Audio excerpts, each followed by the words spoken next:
What's up guys, it's me Jeremy. There's a lot of small little tricks and kind of mechanics that are utilized very effectively by players at the higher levels of skill, but they're really hard to identify, and today I wanted to take a look at some tricks that hopefully every player can find useful to not just learn, but eventually master. And pretty much everything on this list is completely used and abused by pro and challenger level players to make sure they can make the most out of their characters and mechanics in League of Legends in general. A lot of the things in this video you might have heard about, or maybe you already know about them, but hopefully there's something new that maybe you haven't heard about before. So without further ado, let's jump right into the list, and if you enjoyed the video, definitely hit that like button and let us know in the comments below, and be sure to subscribe for some more videos. So first up on our list, we have a mechanic that is essentially just making the most of cast times in League of Legends. You know, a lot of abilities have cast times, and cast times are something that can be a point of weakness. You know, you're forced to stand still and cast the ability, and this is a trick that I think is definitely very useful and very powerful, and it's utilized very well by pro players, but pretty much not at all by the average players. And it's something that requires a little bit of extra focus and some game knowledge to actually make the most of. Especially because cast times in League of Legends are generally very short, most of them are around half a second or even less.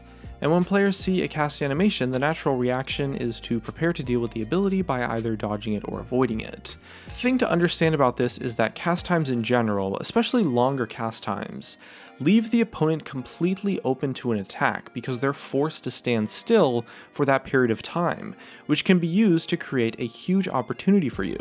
For example, something like Caitlyn's Q forces her to stand still for an extended period of time, which leaves her vulnerable.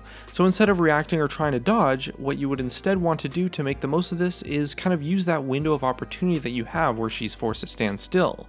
It's essentially just the best time ever to land a skill shot on your opponent, especially if you have a skill shot that is of much higher value, such as a blitzcrank hook. You know, the perfect time your opponent uses an ability to maybe clear a creep wave or get some CS, when they're forced to stand still during that cast time, is when you can take that opportunity to either engage on them, land a key skill shot, or just get some nice little harass in them, because they're forced to cast that ability. And by doing this effectively, you can get some nice little opportunities, maybe catch out your opponents, or even get a pretty nice advantage. It's a pretty short window and definitely takes a lot of kind of getting used to and a lot of focus to actually make the most of, but it's definitely something that you can take advantage of quite a lot. And with that being said, you know, you definitely want to be ready for opponents to actually use this tactic against you too.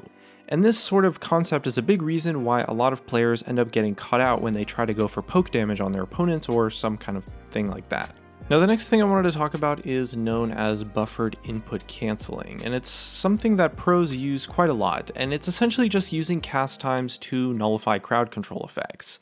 Due to the way cast times work in League of Legends, you can use them in combo with something like an auto attack to significantly lower the actual disable a hard crowd control effect might have on you, and allow you to essentially almost ignore it entirely if you pull it off perfectly. If you manage to cast your ability right before you actually get crowd controlled, you can have a significant portion of the cast time, or the animation especially, carry over into the crowd control duration. And in addition to this, if it's done properly, you can also get off an auto attack right after the ability because of the buffered input canceling mechanic. Essentially what you want to do is make sure that you get crowd control while you're in the middle of casting your ability. It's obviously not going to work if you get crowd controlled before you start casting.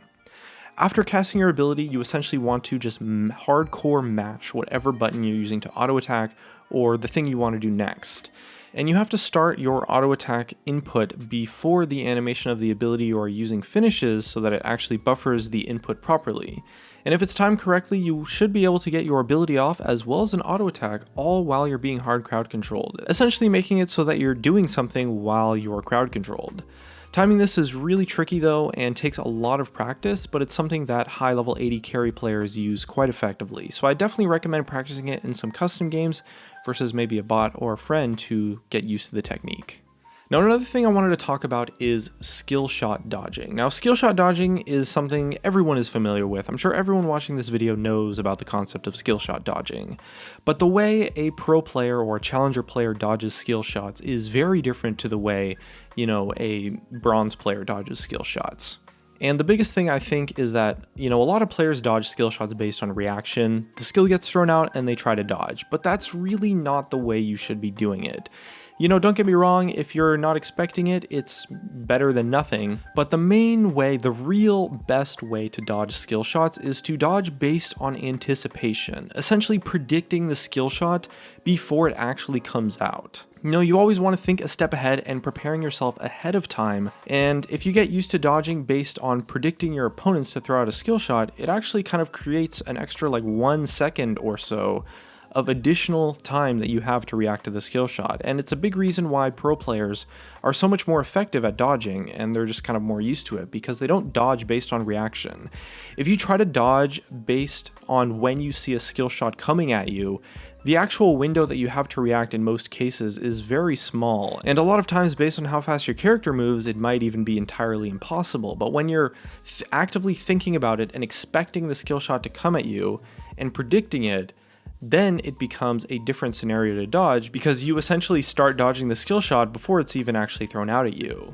And another thing pro players will do is instead of watching for these skill shot animations, they'll watch the animation of the character and dodge based on that. And in League of Legends, characters have very distinct animations for their abilities, and a lot of them have sort of like a wind-up effect or some kind of like thing that the character does before the skill shot actually gets thrown out.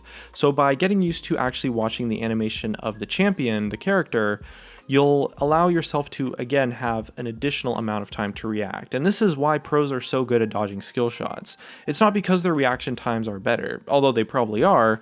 It's because they dodge and think about dodging differently to how most players do. Now, the next thing I wanted to talk about is another thing that's kind of the opposite, which is just a trick to help you land more skill shots, and that is slow rolling. Now, this is essentially just the counter to people trying to dodge your skill shots. Essentially, you hold on to your skill shot ability for as long as possible, and you only want to use it at like the perfect very last second.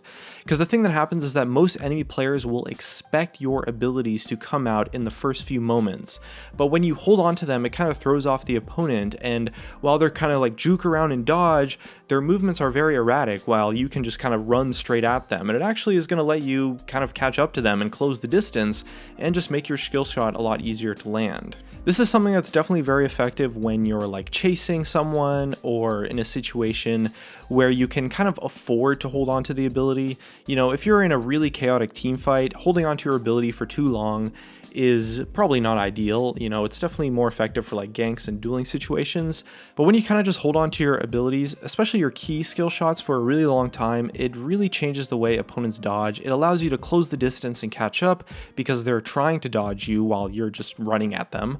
And it's also going to make it so that you can essentially wait for your opponent to make a mistake before throwing out the skill shot, rather than just like randomly hoping it lands. You know, you should always be having like some kind of trick or tactic or strategy in mind to actually land skill shots. You don't really want to be just randomly throwing them out and hope that they land. You know, there should be some kind of reason or something going for you that makes it so that your skill shot is more likely to land. Maybe your opponent's going for a CS, or you've closed the distance a little bit, or they're in a position where the path they have to take to dodge the ability is not ideal for their overall positioning, you know, stuff like that, really.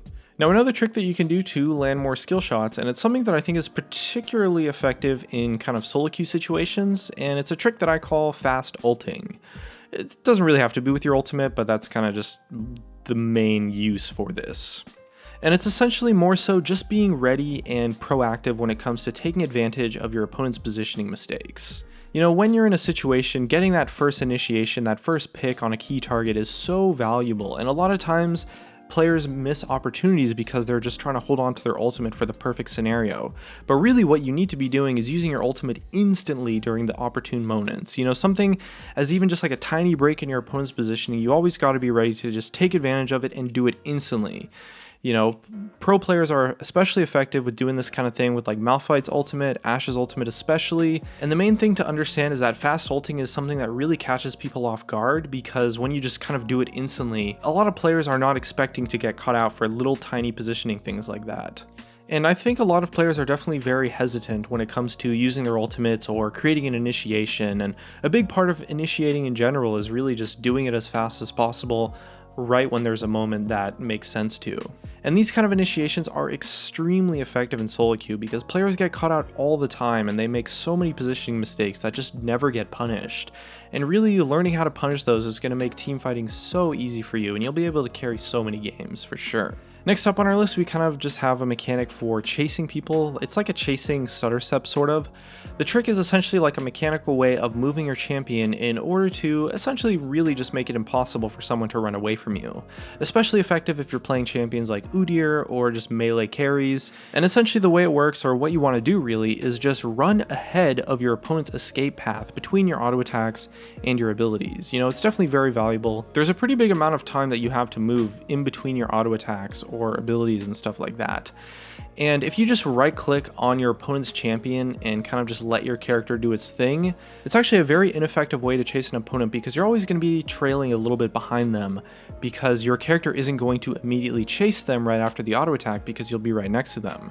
In fact, you might just end up in a situation where you just don't catch them at all. You know, run in the direction that they're already running so that you can make the most out of your character's animations, your character's auto attack times, and especially the movements. And it's a really powerful tactic, and essentially is going to make it so that players can only get away from you by using mobility spells. And it's kind of a basic mechanic, but it's something that a lot of players don't really think about or know to do, and it's extremely effective and very valuable, especially if you're playing really just any melee champion. Anyway, that's just about going to wrap up our list for some tricks that I had for you guys today. Hopefully you learned something new in this video, and if you didn't, I hope you could at least enjoy maybe getting a little refresher on your memory.